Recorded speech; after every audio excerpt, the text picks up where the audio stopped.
Salut tout le monde, nouvelle astuce aujourd'hui en vidéo. On va parler de firmware bêta sur les montres Garmin. Alors, pourquoi est-ce que Garmin fournit pour certains modèles et pas d'autres des firmwares en bêta? C'est-à-dire des firmwares qui sont encore en développement, qui ne sont pas forcément super stables, mais qui apportent de nouvelles fonctionnalités, alors qu'on peut tester ou qu'on peut essayer d'améliorer pour Garmin pour les versions stables qui seront généralisées plus tard pour ces modèles de montres. Pourquoi est-ce que Garmin ne fournit pas forcément un firmware bêta pour chacun des modèles? Ça, je ne saurais vous le dire, mais en tout cas, certains modèles, notamment les Fenix en général, et puis quelques autres modèles de Forerunner, disposent de firmware bêta qu'on peut installer donc pour avoir des fonctionnalités un petit peu avant que ces fonctions ne soient généralisées dans les firmwares généraux. Donc aujourd'hui, on va voir comment installer un firmware bêta sur sa montre Garmin.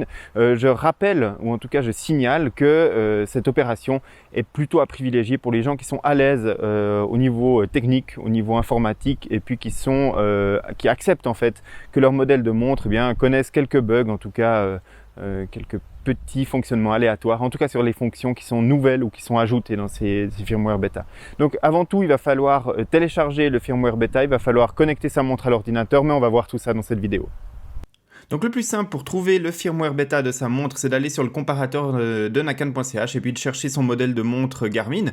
Et là, on va trouver, j'essaye de mettre le plus régulièrement possible. Et puis il y a aussi un outil qui va scanner les pages de firmware de Garmin, qui va mettre les versions bêta quand elles sont disponibles pour la montre. Et là, on arrive directement sur la page de téléchargement de Garmin et on trouve les nouveautés apportées par la dernière version bêta. Donc on trouve les instructions d'installation et puis on peut télécharger le firmware en question.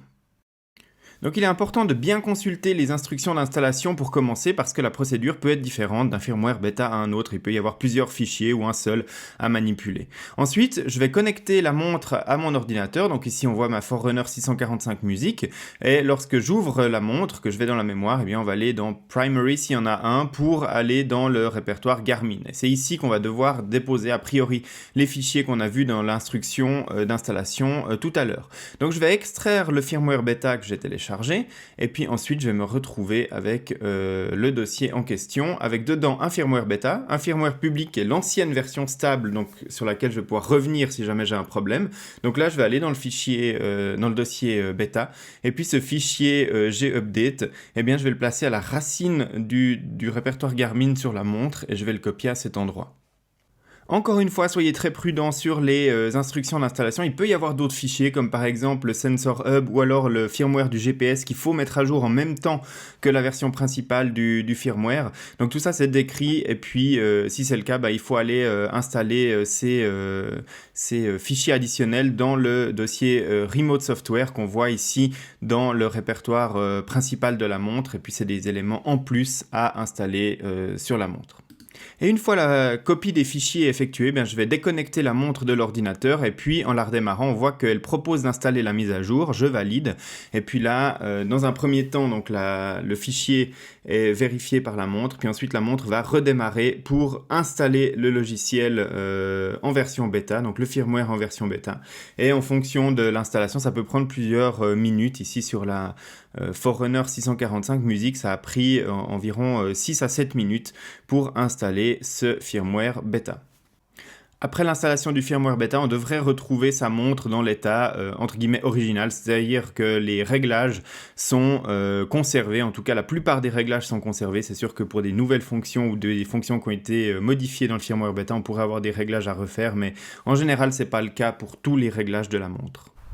Donc voilà ce qu'on pouvait dire sur les firmware bêta. La montre normalement devrait se mettre à jour automatiquement vers le dernier firmware général une fois qu'il sera disponible. Donc en fait une version plus récente du firmware général normalement devrait effacer la version bêta qui est sur la montre et puis on repart dans le système normal. Et puis à la prochaine version bêta qui est disponible, il suffit de resuivre ces mêmes étapes pour l'installer et tester les nouvelles fonctionnalités. Voilà pour l'astuce du jour. Je vous donne rendez-vous demain pour une nouvelle astuce.